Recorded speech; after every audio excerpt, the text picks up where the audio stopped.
वत्सलं दीनभक्तोद्धारकरं सत्यात्मानं गुरुं भजे।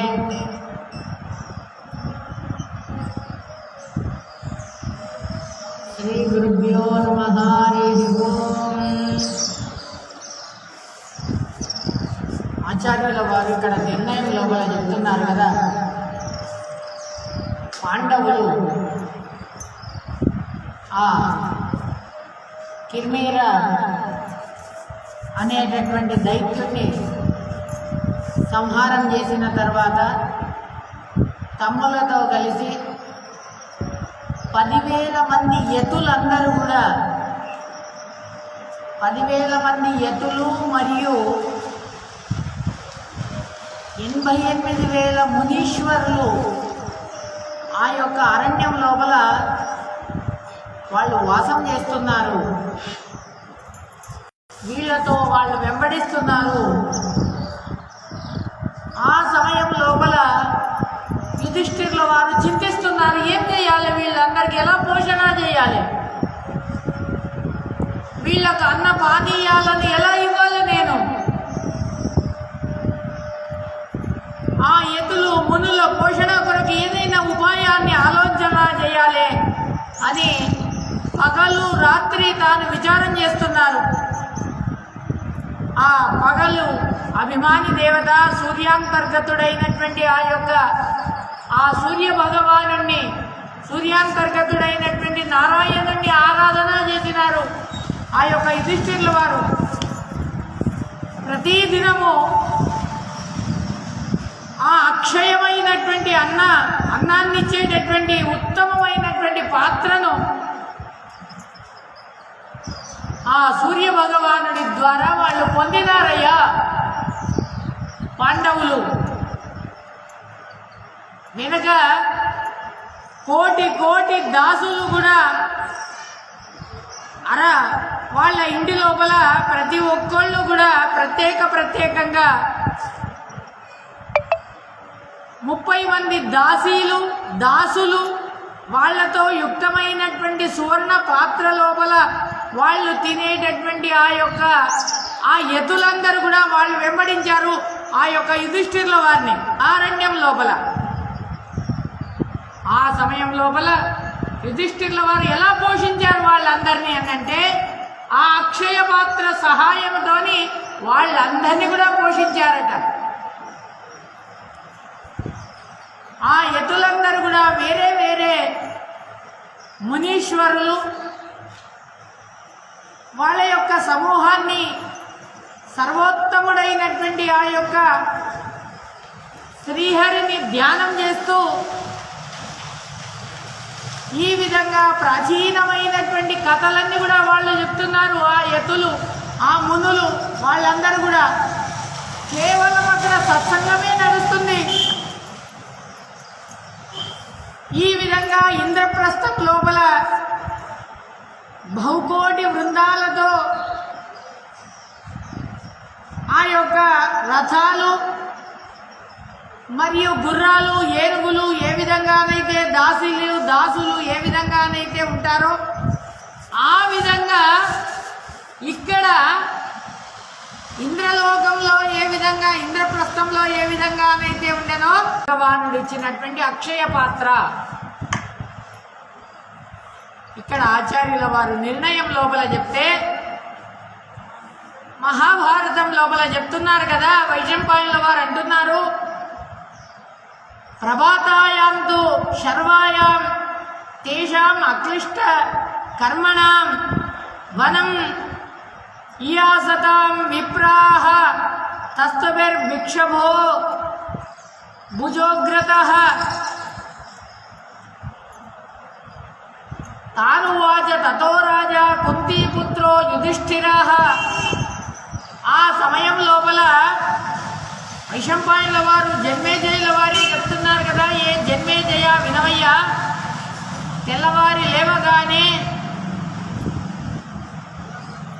అక్కడ ఆచార్యుల వారు నిర్ణయం లోపల చెప్పారు. ఇక్కడ మహాభారతం లోపల ఏమి జరిగింది అనేటువంటి విషయాన్ని చెప్తున్నారు. పాండవులందరూ కూడా వనానికి వెళ్ళడానికి ఉద్రిక్తులు అయినప్పుడు భిక్షాన్న భిక్షాన్నాన్ని జీవించాలి. భిక్షాన్నమే వాళ్లకు అక్కడ బ్రాహ్మణులందరూ కూడా ఎదురుగా వచ్చి నిలబడ్డారట.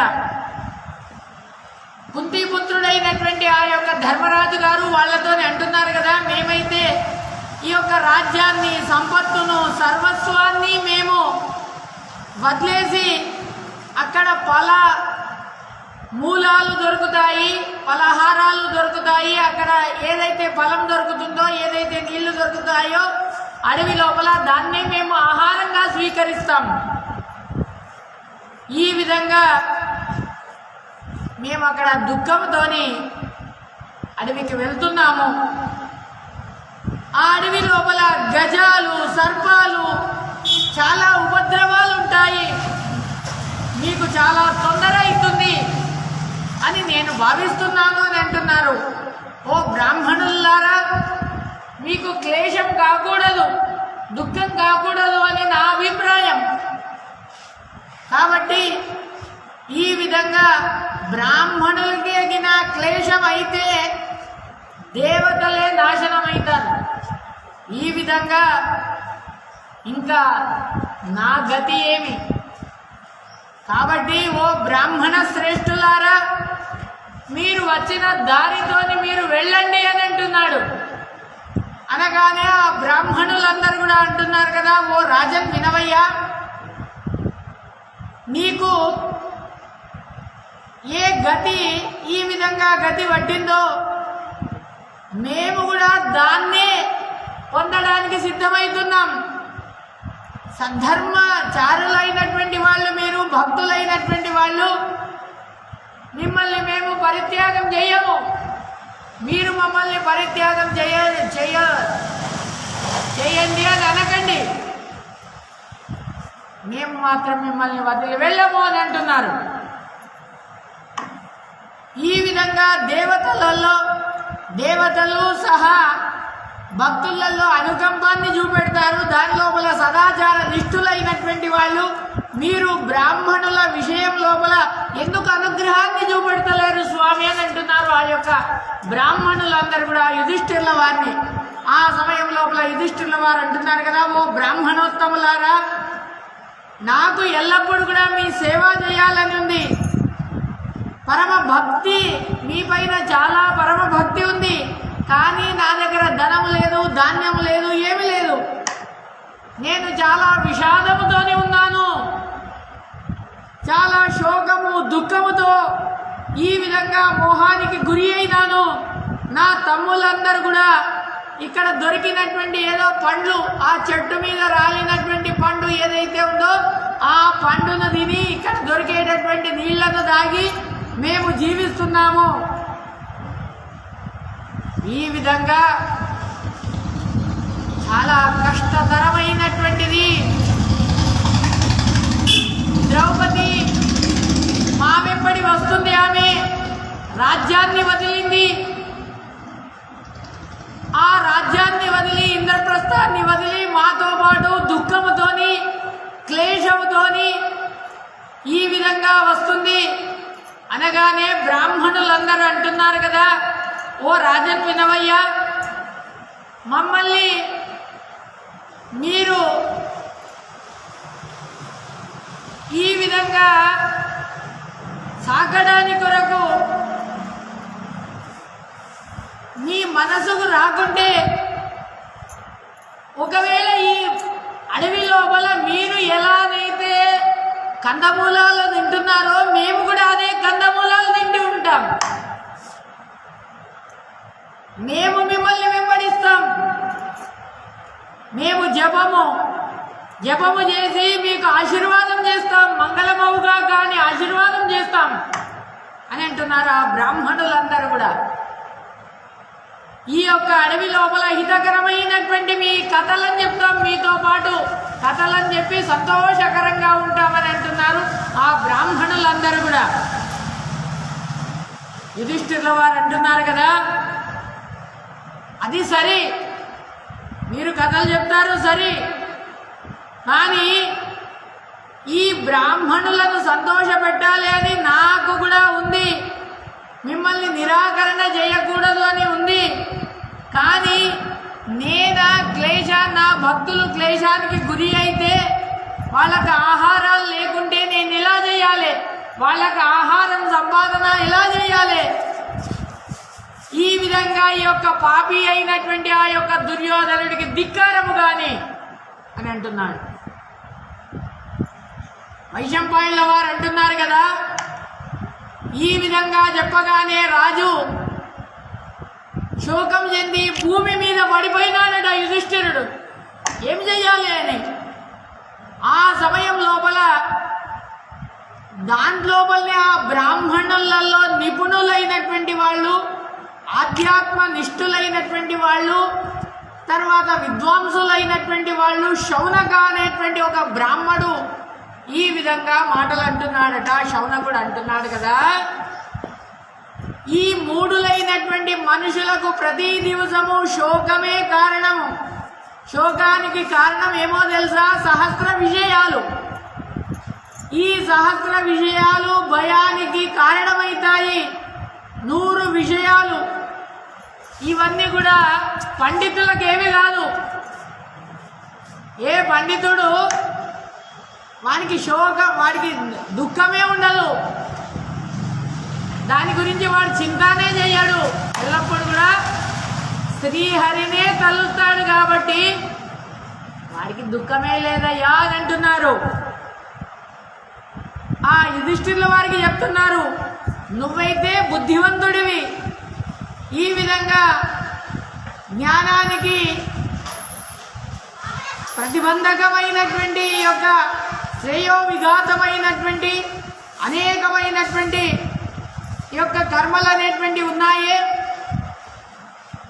అష్టాంగయుతమైనటువంటి బుద్ధిని మరియు సర్వశ్రేయ సంపాదకమైనటువంటిదని చెప్తారే, శృతి స్మృతుల లోపల యుక్తమైనటువంటి ఆ యొక్క బుద్ధి,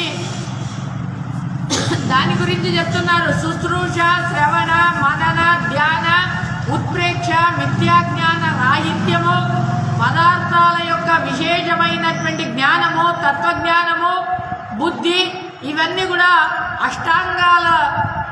అష్టాంగాలని శాస్త్రం లోపల చెప్పబడ్డది. స్వామి, నీ అటువంటి మేధావి అయినటువంటి వాడు ఈ దుర్మార్గం లోపల అర్థక్లేశానికి ఎప్పుడైతే వాడు భయపడతాడో, అథవా స్వజనులకు విపత్తు ఎప్పుడైతే కలుగుతుందో ఆ సమయం లోపల, అథవా శరీరము లేక మనస్సుకు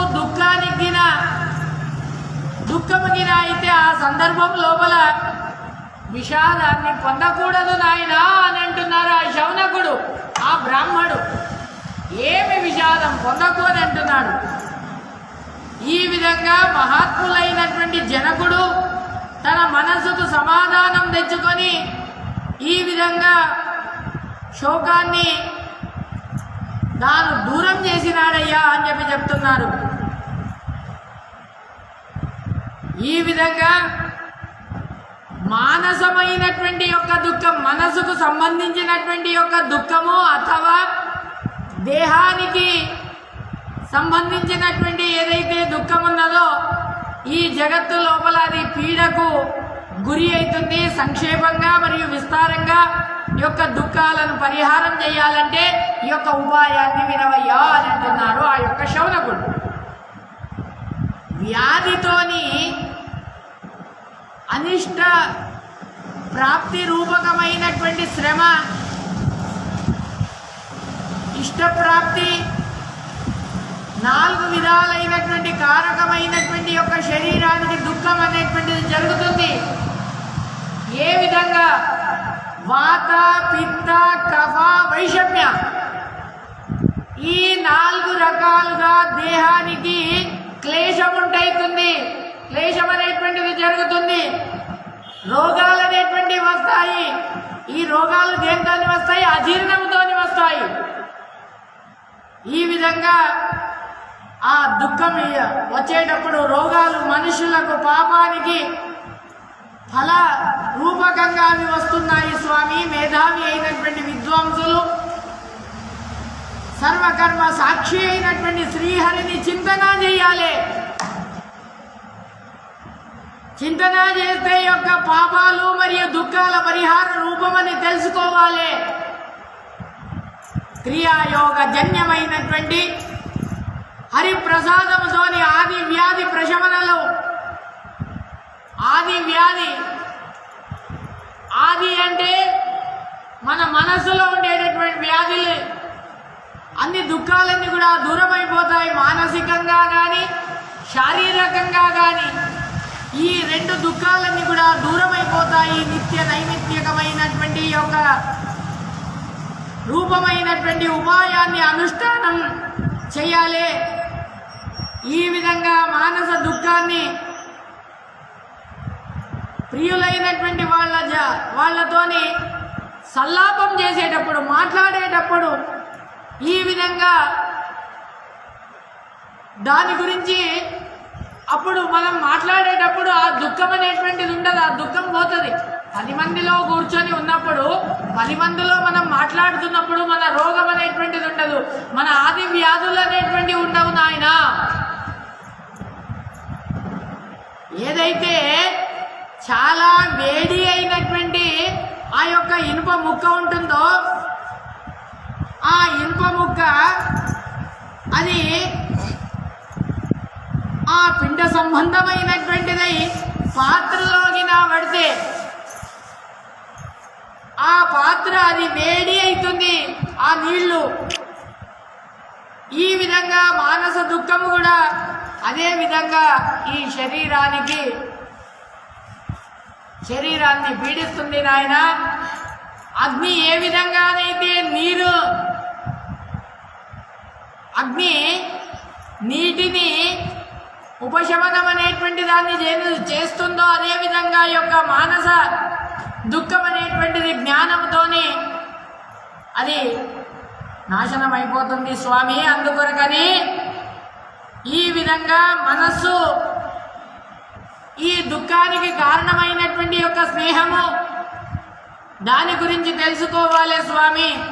దుఃఖం అనేటువంటిది స్నేహమూలకంగా ఉండేటటువంటిది. భయము కూడా స్నేహంతోనే ఉంటుంది.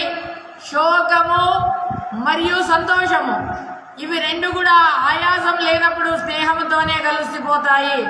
స్నేహం ఉన్నప్పుడు కరుణ, రాగము ఇవి రెండు కూడా దానిలాగానే ఉంటాయి అని ఈ విధంగా దాని గురించి అంతా కూడా చెప్తున్నారు ఆ యొక్క శౌనకుడు. వృక్షము ఆ పుట లోపల ఆ వృక్షం లోపల చిన్నదైనటువంటి అగ్ని ఉంటే ఆ మూల సహితంగానే ఆ వృక్షాన్నే కాల్చేస్తుంది. ఏ విధంగా ధర్మం అనేటువంటిది చిన్నదైనటువంటిదై ఉంటే ఆ పురుషుడు రాగద్వేషాలు అనేటువంటివన్నీ కూడా నాశనం అయిపోతాయి నాయన ఆ పురుషుడి లోపల. ఈ విధంగా కాబట్టి ఈ మిత్రులతోని ధన సంచయం అనేటువంటి దాన్ని చేసుకొని స్నేహాన్ని చేసి ధన సంచయం చేసుకొని స్నేహాన్ని చేసి వాడిని వదిలేయడం కాదు అని చెప్తున్నారు. ఈ విధంగా ఎప్పుడైతే దుఃఖాలు కలిగినప్పుడు జ్ఞాన నిష్ఠతోని శాస్త్రంలో చెప్పినటువంటి ప్రకారంగా సజ్జనులు ఏ విధంగా స్నేహం చేయాలి అని కుశలులైనటువంటి వాళ్ళతోని విచారం చేయాలి. పద్మపత్రములాగా ఉండేటటువంటి ఆ యొక్క నీళ్లు దుఃఖకరమైనటువంటి స్నేహానికి అవి అంటవు నాయనా అని అంటున్నారు. ఈ విధంగా భోగాసక్తి లోపల మనం తృప్తి పొందము. అలం బుద్ధి ఇంకా కావాలని అనిపిస్తుంది. అది పాపిష్టుల యొక్క లక్షణం నాయన. కానీ ఈ విధంగా దుర్మతి అయినటువంటి వాడు ఈ విధంగా వాడు నీకు వాడిని వదిలేసాయి. ఈ అతృప్తికి దానికి కొనానా లేదు. తృప్తి చెందితేనే మనుషుడికి చాలా శ్రేయస్కరం. అతృప్తి అంటే ఇది ఎప్పటికీ కూడా అది అతృప్తే. నాకు 100 రూపాయలు వచ్చినాయి, అరే 200 వస్తే బాగుంటుండే, అరే 500 ఇస్తే బాగుంటుండే, అదే 1000 రూపాయలు ఇస్తే బాగుంటుండే. ఎప్పుడు కూడా అతృప్తే, వాడికి తృప్తే లేదు. వాడు ఎప్పుడు తృప్తి పొందాలి, దానికి కొనాలే లేదు. ఈ విధంగా ఏ విధంగానైతే ఆ వహ్ని అగ్ని కట్టెలను ఏ విధంగానైతే కాల్చేస్తుందో అవివేకుడైనటువంటి తన దేహాన్ని కూడా కాల్చేస్తాడు. లోభముతోని నాశనం అయిపోతుంది నాయన. కాబట్టి ప్రాణులందరూ కూడా యొక్క మృత్యువుకు వాళ్ళు భయపడరు. ఈ విధంగా వాళ్ళు అదే విధంగా వాళ్ళు ధనాన్ని సంపాదన చేస్తారు. మళ్ళీ పూర్వంలాగానే వాళ్ళు ఆ మృత్యు వాత లోపల పడతారు నాయన. కాబట్టి ఈ విధంగా కార్పణ్యము, భయ, లోభ, దర్ప, అహంకార, ఉద్వేగ ఇవన్నీ కూడా ప్రాజ్ఞులైనటువంటి వాళ్ళు దాని గురించి తెలుసుకోవాలి. ధనం సంపాదించడం అని అంటే అది దుఃఖము అని అంటున్నారు.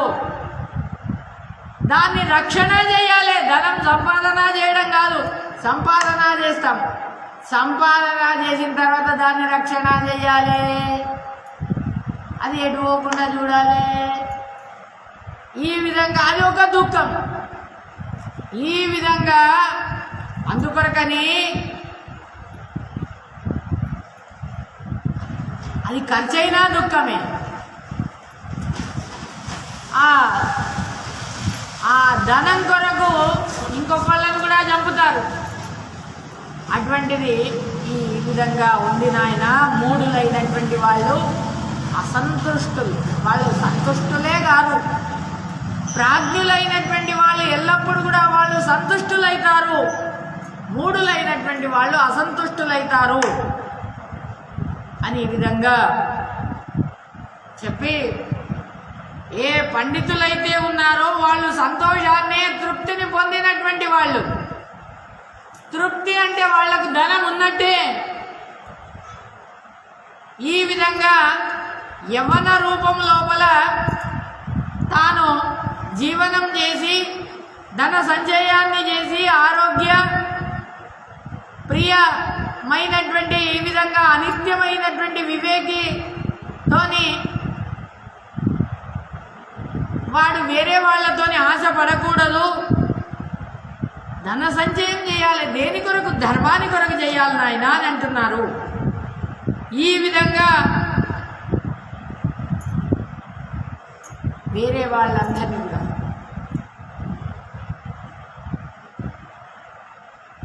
ఈ భూమి పైన ఉపద్రవానికి గురి అవుతారు నాయన అని అంటున్నారు.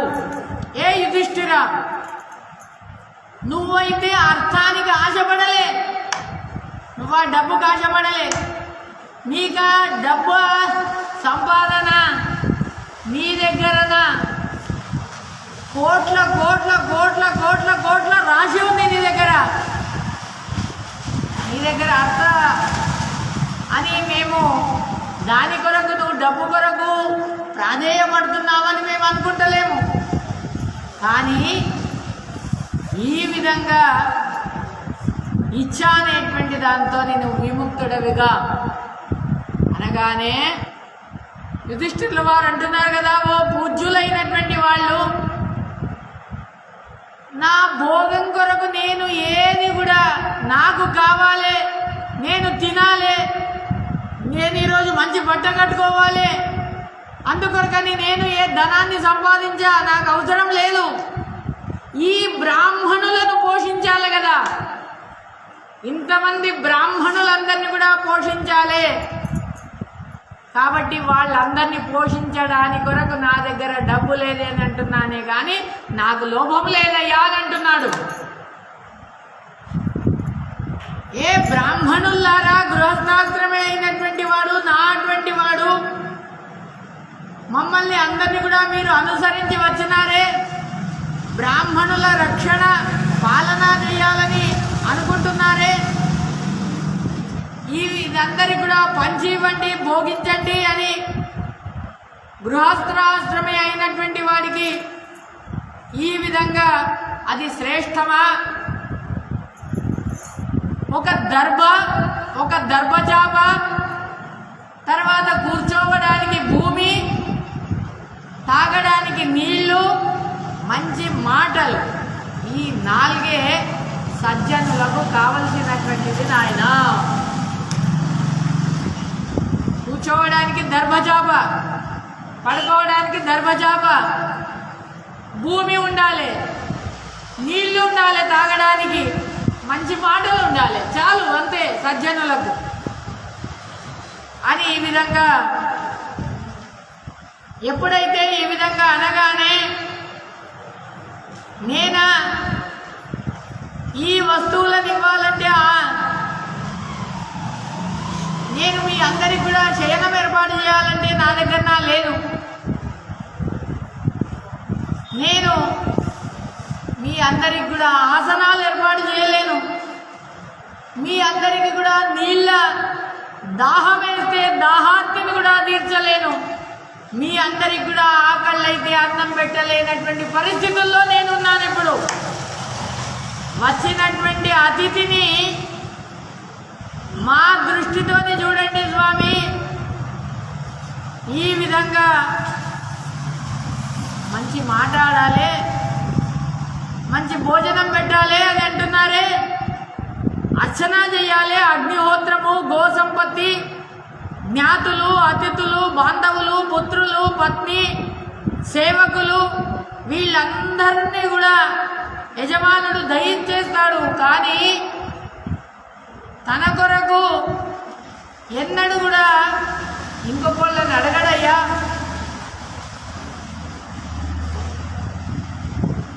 వ్యర్థంగా పశువులను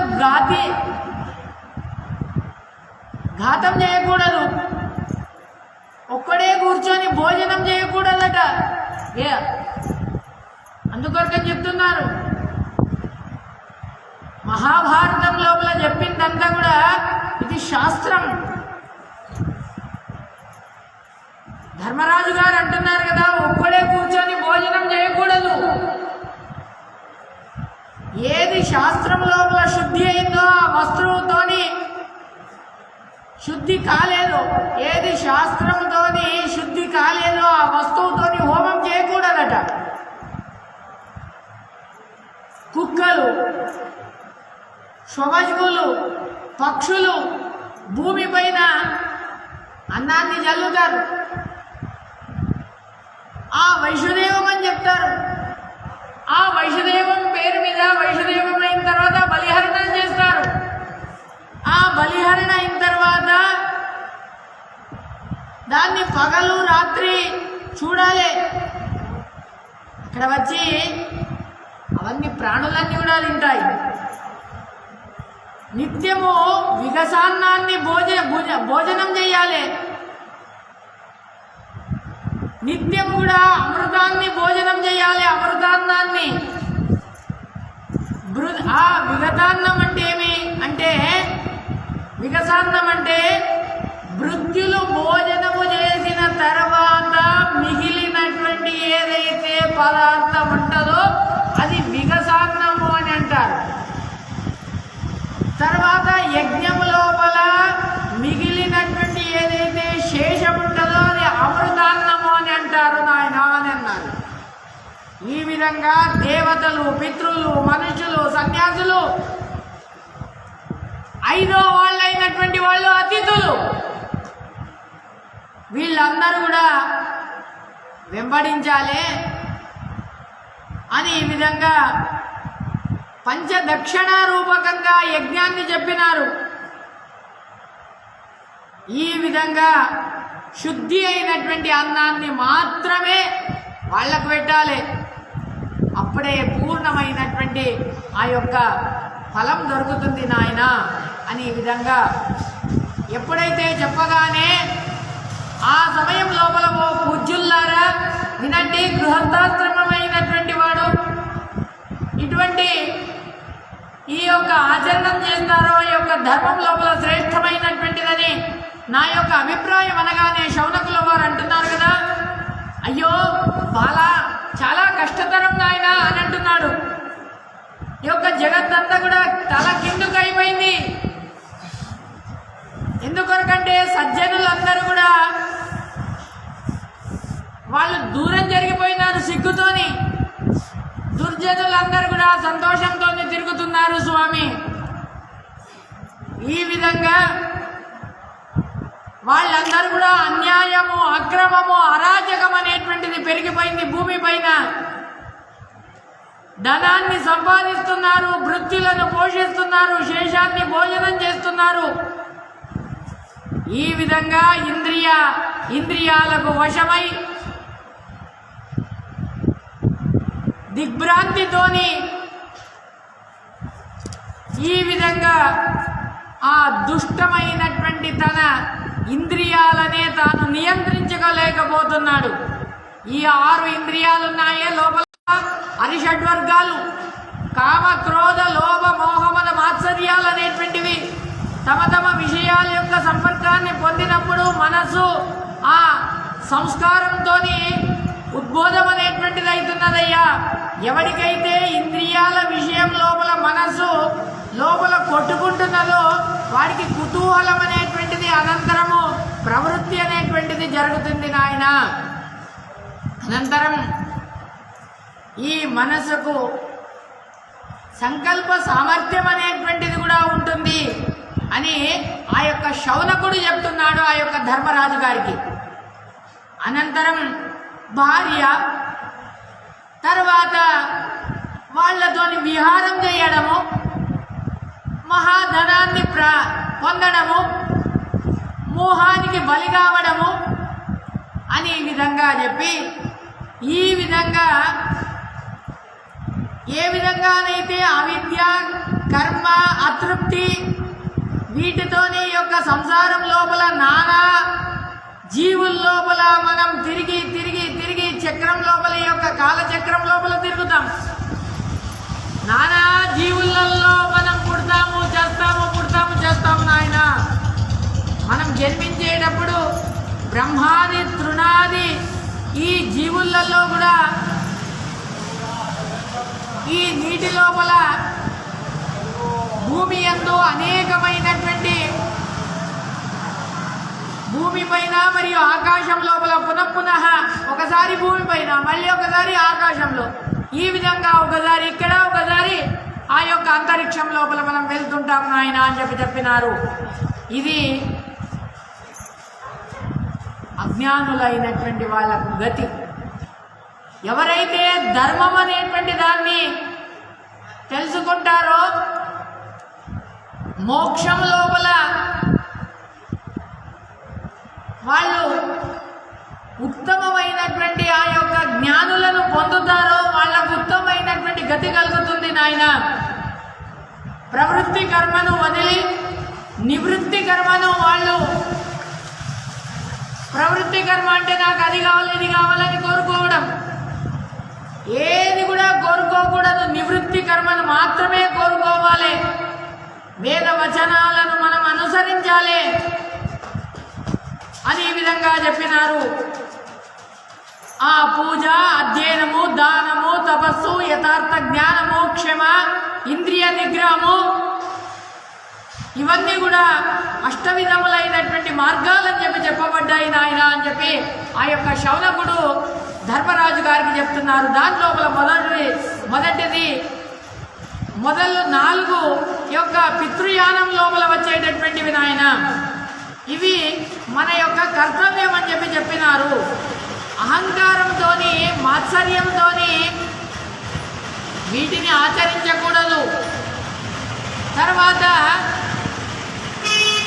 చివరి 4 ఈ సజ్జనులు ఆచరిస్తారు. అది దేవయానము అని చెప్పబడుతుంది నాయన. మనసు శుద్ధి అనేటువంటిది కావాలి.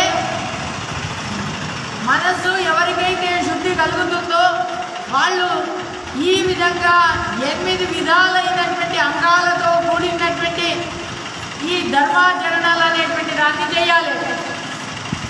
ఈ సంసారం అనేటువంటి దాన్ని గెలవాలి, రాగద్వేషాల నుండి విముక్తులు కావాలి, సజ్జనుల యొక్క సామర్థ్యాన్ని పొంది మంచి సంకల్పాన్ని చేసుకొని ఇంద్రియ నిగ్రహాలై విద్యానిష్టావంతులై అనేక వ్రతాలను ఆచరణ చేసి గురు శుశ్రూష చేసి యోగ్యమైనటువంటి మిత ఆహారాన్ని తీసుకొని ఆగమాలను అన్నిట్లను కూడా సరిగ్గా తెలుసుకొని, ఆగమంటే వేదం, ఆ ఆగమాలను వేదాలను సరిగ్గా తెలుసుకొని దాని గురించి చింతన చేయాలి, దాని అంటే మన చిత్తాన్ని పెట్టాలి, నిరోధం చేయాలి, కర్మఫలాన్ని దేవునికి సమర్పణం చేయాలి. మనం ఏదైతే కర్మాన్ని చేసినామో ఆ కర్మను భగవంతునికి సమర్పణం చేయాలి. ఈ విధంగా ఈ యొక్క కర్మలను ఆచరణ చేయాలి. రుద్రదేవుడు, రుద్రులు, సాధ్యులు, ఆదిత్యులు, వసులు, అశ్విని దేవతలు, తర్వాత యోగేశ్వర్యంతో కూడినటువంటి యొక్క ఈ జగత్తునంతా కూడా ప్రజలందరూ కూడా రక్షిస్తుంటారు. స్వామి, ఓ ధర్మరాజా వినవయ్యా అని అంటున్నారు.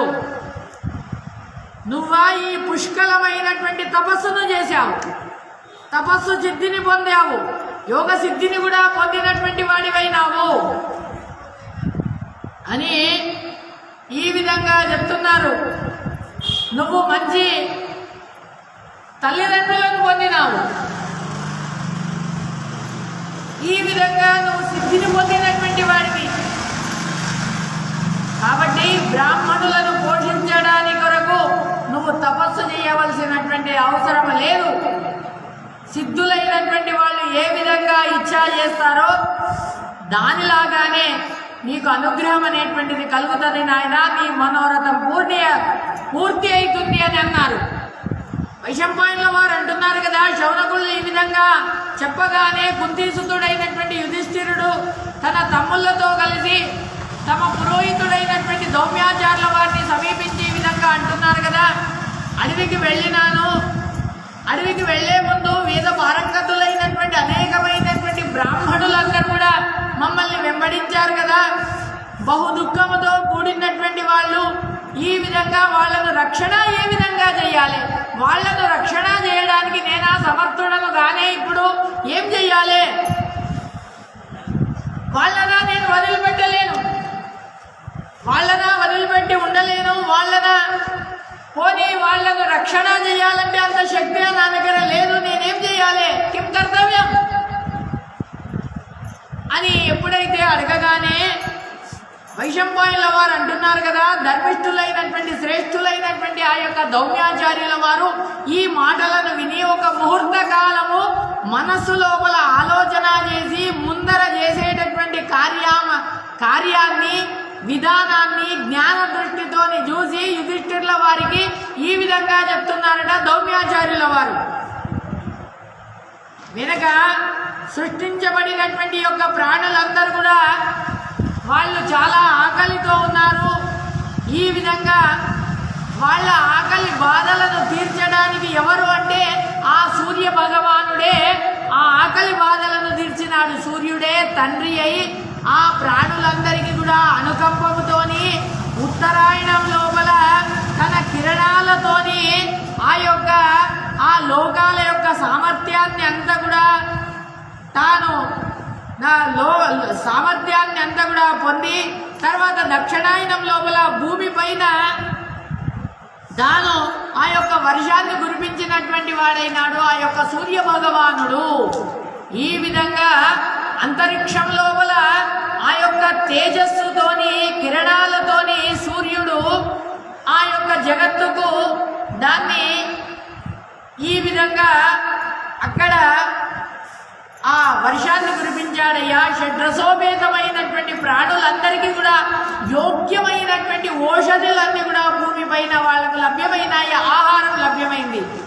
ఈ విధంగా ఈ ప్రాణులందరికీ కూడా అన్నాన్ని ఆదిత్యుడే ఆ సూర్య భగవానుడే ఇచ్చాడు. కాబట్టి ఆ సూర్య భగవానుడే అందరికీ కూడా ఈ జీవులందరికీ కూడా వాడే ప్రాణాధారకుడైనటువంటి వాడు.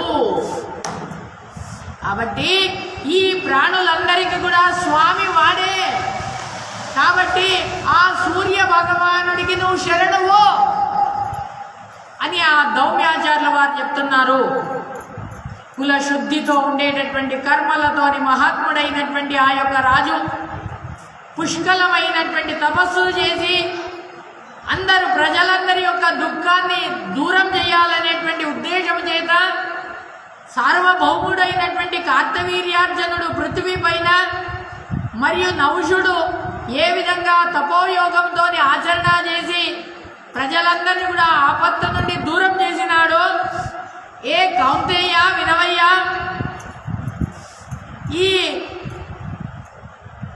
నువ్వు కూడా ఈ యొక్క కర్మలను ఆచరణ చెయ్యు అని చెప్తున్నారు ఆ యొక్క దౌమ్యాచార్యుల వారు. దౌమ్యాచార్యుల వారు ఈ విధంగా చెప్పి తపస్సును ఆచరణ చేసి ఈ బ్రాహ్మణులందరినీ కూడా నువ్వు పోషించు అని ఎప్పుడైతే చెప్పగానే వైశంపాయనుల వారు అంటున్నారు కదా, ఈ విధంగా దౌమ్యాచార్యుల వారు చెప్పగానే ఆ కాలానికి ఉచితమైనటువంటి మాటలను అని శుద్ధమైనటువంటి మనస్సుతోని ధర్మరాజు గారికి శ్రేష్టమైనటువంటి ఆ యొక్క తపస్సును ఆచరణ చేయడానికని ఆజ్ఞాపించినాడు. ధర్మాత్ముడైనటువంటి వాడు, జితేంద్రియుడైనటువంటి వాడు ఆ యొక్క ధర్మరాజు గారు గంగా నది తీరము లోపల స్నానాన్ని చేసి అనేక విధమైనటువంటి పుష్పాలను తీసుకొని వచ్చి నైవేద్యముగా ఆ యొక్క సూర్య భగవానుడికి సమర్పణం చేసినాడట, అర్చన చేసినాడు. కేవలం వాయుభక్షణ చేసి ఈ విధంగా యోగ మార్గముతోని ప్రాణాయామం చేసి ఈ విధంగా సూర్య భగవానుడిని ధ్యానం చేసినారట ఆ యొక్క యుధిష్ఠిరుల వారు. ఆ పాండవుల యొక్క తపస్సుకు మెచ్చి సూర్యుడు ఎప్పుడైతే ఆ సూర్యుడు ఎలా ఉన్నాడంటే చాలా అగ్ని, ఆ అగ్ని చాలా జ్వాజ్వల్యమానమైనటువంటి అగ్ని. ఆ అగ్ని తన యొక్క తేజస్సు ఆ నిజమైనటువంటి దేహంతో ఆ యొక్క ఆ ధర్మరాజు గారికి దర్శనమిచ్చినాడట సూర్య భగవానుడు. ఈ విధంగా ఇవ్వగానే నీ మనసులో ఉండేటటువంటి అభిలాష ఏమున్నదో కోరుకో అనగానే, స్వామి ఈ బ్రాహ్మణులందరూ కూడా ఉన్నారు, వీళ్ళందరికీ కూడా పోషణ చెయ్యాలి, కాబట్టి 12 సంవత్సరాల కాలము నేను నీకు అన్నాన్ని ఇస్తున్నా అని చెప్పినాడట ఆ సూర్య భగవానుడు. ఈ విధంగా పాకశాల లోపల సిద్ధమైనటువంటి ఫలమూలాలను తీసుకొని వచ్చేసి ఆ యుగం లోపల మాంసాహారం ఈ విధంగా అవన్నీ కూడా తీసుకొని వచ్చేసి పాత్ర లోపల పెట్టి స్వీకరించు అని చెప్పినారట.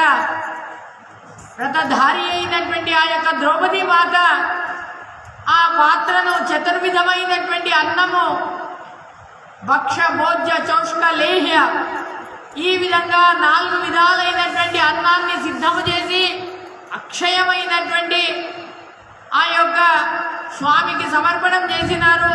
ఆ సూర్య భగవానుడికి ఆ దివాకరుడు ఒక్కసారి వాళ్లకు ఒక పాత్రనిచ్చినాడయ్యా, అక్షయమైనటువంటి పాత్రనిచ్చి అక్కడికి వెళ్ళి తాను అదృశ్యమైనాడు. ఏ కౌంతేయ, ధర్మరాజు గారు ఈ విధంగా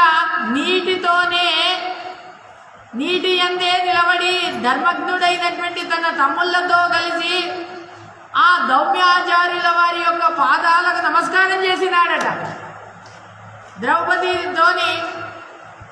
ద్రౌపది నమస్కారం చేసింది ఆ యొక్క ఆ యుధిష్ఠిరుల వారికి. ఎప్పుడైతే తాను ఆ వంటశాలకు వెళ్ళినాడు, వంటశాలకు వెళ్ళి అన్నాన్ని సిద్ధం చేస్తున్నారట. సిద్ధం చేసిన తర్వాత ఆ వనజన్యమైనటువంటి వనములో ఏదైతే దొరుకుతాయో అవన్నిట్లను కూడా తీసుకొని వచ్చేసి చతుర్విధమైనటువంటి అన్నాన్ని ఆ పాత్ర లోపల పెట్టి ఒక్కసారి వండేసినారు. ధర్మరాజు గారు బ్రాహ్మణులందరికీ కూడా భోజనాన్ని వడ్డిస్తున్నారట. అందరూ తృప్తోస్మి తృప్తోస్మి తృప్తోస్మి అని అన్నారు. బ్రాహ్మణులందరూ కూడా భోజనమైన తర్వాత తన తమ్ముళ్ళు భోజనం చేసినారు. తర్వాత మిగిలిన విగసాన్నం తాను భోజనం చేసినారు, శేషాన్నాన్ని. ఆ యుధిష్ఠిరుల వారు తాను భోజనం చేసినారయ్యా. యుధిష్ఠిరుల వారు భోజనం అయిన తర్వాత మిగిలినది ఏదైతే ఉంటుందో ఆ ద్రౌపది మాత అప్పుడు భోజనం చేసిందట. తర్వాత సూర్య భగవానుడికి సమానమైనటువంటి కాంతి గలవాడు ధర్మరాజు గారు సూర్యుడితో మనోభిష్టమైనటువంటి వరాలను పొందినాడు. బ్రాహ్మణులందరికీ కూడా ఈ యొక్క అన్నాదులను ఇవ్వాలి అని యోగ్య తిథి నక్షత్ర ముహూర్త పర్వకాలం లోపల పురోహితులతోని దౌమ్యాచార్యులతోని విధి మంత్రాల పూర్వకంగా హోమాలను అక్కడ జరిపినారు. అనంతరం స్వస్తివాచనము ఆ యొక్క కామ్యక వనం లోపల ఈ విధంగా వాళ్ళు ప్రార్థన చేసినారట. జన్మేజయుల వారు అంటున్నారు కదా, కురుశ్రేష్ఠుడైనటువంటి వాడు, అద్భుతమైనటువంటి పరాక్రమం కలిగినటువంటి ఆ యొక్క యుధిష్ఠిరుల వారు ఆ బ్రాహ్మణుల కొరకని సూర్య భగవానుడిని ఎలా ఆరాధన చేసినాడు అనగానే అప్పుడు చెప్తున్నాడు కదా, వినవయ్యా, వైశంపాయనుల వారు అంటున్నారు కదా, శుచి అయి సమాధానపూర్వకంగా ఏకచిత్తంగా విను. ఏ రాజేంద్ర, ఈ విధంగా ఈ అవకాశాన్ని నువ్వు వినవయ్యా అని అంటున్నారు. దీన్ని నేను విస్తారంగా చెప్తాను విను అని అంటున్నారు ఆ యొక్క వైశంపాయనుల వారు. వెనుక దౌమ్యాచార్యుల వారు మహాత్ములైనటువంటి ఆ యొక్క ధర్మరాజు గారికి ఎప్పుడైతే ఉపదేశం చేసినారో సూర్యుడి యొక్క అష్టోత్తర శతనామావళిని చదివినారట. సూర్యుడి యొక్క అష్టోత్తర శతనామావళి ఏది అనంటే సూర్య, అర్యమ, భగ, త్వష్ట, పూష, అర్క, సవిత, రవి, గభస్తిమాన్, అజ, కల, మృత్యు, ధాతృ, ప్రభాకర, పృథివీ, అప, తేజస్, ఖ, వాయు, పరాయణ, సోమ, బృహతి, శుక్ర, బుధ, అంగీర, అంగారక, ఇంద్ర, విశ్వావసు, దీప్తాంశు, శుచి, శౌర, శౌరి, శనేశ్వర, బ్రహ్మ, విష్ణు, రుద్ర, స్కంద, వైశ్రవణ, యమ, వయ, వైద్యుత,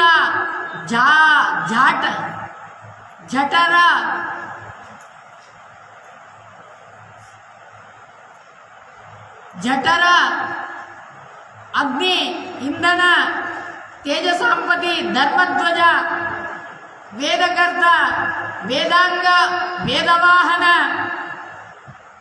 కృతత్రేత ద్వాపర కలి, సహస్రపరాయణ, సహస్రపరాశ్రయ, కాల, కల, కాష్ట, ముహూర్త, పక్ష, మాస, ఋతు, సంవత్సర, అశ్వత్థ, కాల, చక్ర, విభావసు, పురుష, శాశ్వత, యోగి, వ్యక్త, వ్యక్త, సనాతన, లోకాధ్యక్ష, ప్రజాధ్యక్ష, విశ్వకర్మ, తమోనుద, వరుణ, సాగర, అంశు, జీమూత, జీవన, హరీష, భూతశ్రయ, భూతపతి, సర్వభూత నిషేవిత, మను, సువర్ణ, భూతాది కామద, సర్వతోముఖ, జయ, విశాల, వరద, శీఘ్రగ, ప్రాణధారణ, ధన్వంతరి, ధూమకేతు, అధిదేవ, అధిసుత, ద్వాదశాత్మ, అరవిందాక్ష, పిత, మాత, పితామహ, స్వర్గద్వార, ప్రజాద్వార, మోక్షద్వార, త్రివిష్టభ, దేవకర్త, ప్రశాంతాత్మ, విశ్వాత్మ, విశ్వతోముఖ, చరాచరాత్మ, సూక్ష్మాత్మ, మైత్రావపుషాత్మ, వపోన్విత, ఇవి మొదలైనటువంటి ఇవన్నీ కూడా సూర్య భగవానుడి యొక్క పవిత్రమైనటువంటి అష్టోత్తర శతనామాలన్నీ కూడా ఒక్కసారి భక్తిపూర్వకంగా చదివినాడట ఆ యొక్క యుధిష్ఠిరుల వారు. ఈ విధంగా ఇవన్నీ కూడా ఆ వెనకాల ఇంద్రుడు కూడా చదివి ఉత్తమమైనటువంటి పదవిని పొందినాడట. ఇంద్రుడు కూడా, ఇంద్రుడు నారదుల వారి చేత దాన్ని ఆ నారదుల వారు చెప్పారు, ఈ విధంగా ఇంద్ర నువ్వు చెయ్యు, నీకు ఉత్తమమైనటువంటి సుఖం ప్రాప్తమవుతుంది అనగానే. అదేవిధంగా దౌమ్యాచార్యుల వారు యుధిష్ఠిరుల వారికి చెప్పారు. యుధిష్ఠిరుల వారు కూడా అన్ని కామనలను పొందినటువంటి వాళ్ళైనారయ్యా. ఓ జన్మేజయ వినవయ్యా, నీ శ్రేయస్సు కోరి నేను చెప్తున్నాను వినవయ్యా. దేవతలు, పితృలు, యక్షులు, సేవితులైనటువంటి ఈ యొక్క అసురులు, రాక్షసులు, సిద్ధుల యొక్క బృందము, తర్వాత శ్రేష్టమైనటువంటి సువర్ణమైనటువంటి అగ్నిల యొక్క ప్రభాతో ఉండేటటువంటి భాస్కరుడికి నేను నమస్కారం చేస్తున్నానయ్యా అని అన్నారు. ఏ పురుషుడైతే సూర్యోదయం కాగానే సూర్యోదయ సమయం లోపల సమచిత్తంతోని ఈ యొక్క స్తోత్రాన్ని చేస్తాడు, ఈ యొక్క అష్టోత్తర స్తోత్రాన్ని చేస్తారో వాడు పుత్రవంతుడైతాడయ్యా. ధనము లేకుంటే ధన రత్న రాశులన్నీ కూడా వాడికి అభివృద్ధి అవుతాయి. పూర్వజన్మ స్మరణ అనేటువంటిది వాడికి కలుగుతుంది. ధైర్యం అనేటువంటిది వస్తుంది. శ్రేష్టమైనటువంటి మేధ, ఆ బుద్ధి అనేటువంటిది కలుగుతుంది. శక్తి అనేటువంటిది వస్తుందయ్యా అని చెప్పినారు. దేవతా శ్రేష్టమైనటువంటి ఇంద్రుడు చెప్పినటువంటి యొక్క స్తోత్రాన్ని ఈ విధంగా ఏ మనుషులైతే శుద్ధమైనటువంటి మనస్సుతోని సమచిత్తంగా తాను పఠనం చేస్తారో వాడు సాగరాంతముగా యొక్క శోకం నుండి, దావాగ్ని నుండి వాడు దాటుతాడయ్యా. అన్ని కామనలను వాడు పొందుతాడు అని ఈ విధంగా ఎప్పుడైతే చెప్పినారో, ఈ విధంగా ఇది శ్రీమన్మహాభారతే శతసహస్రికాయాం సంహితాయాం వైయాసిక్యాం వనపర్వణి తృతీయోధ్యాయః. శ్రీకృష్ణార్పణమస్తు. అనేన భావి యత్పుణ్యం అవాప్నోతు గురుర్మమ. శ్రీకృష్ణార్పణమస్తు.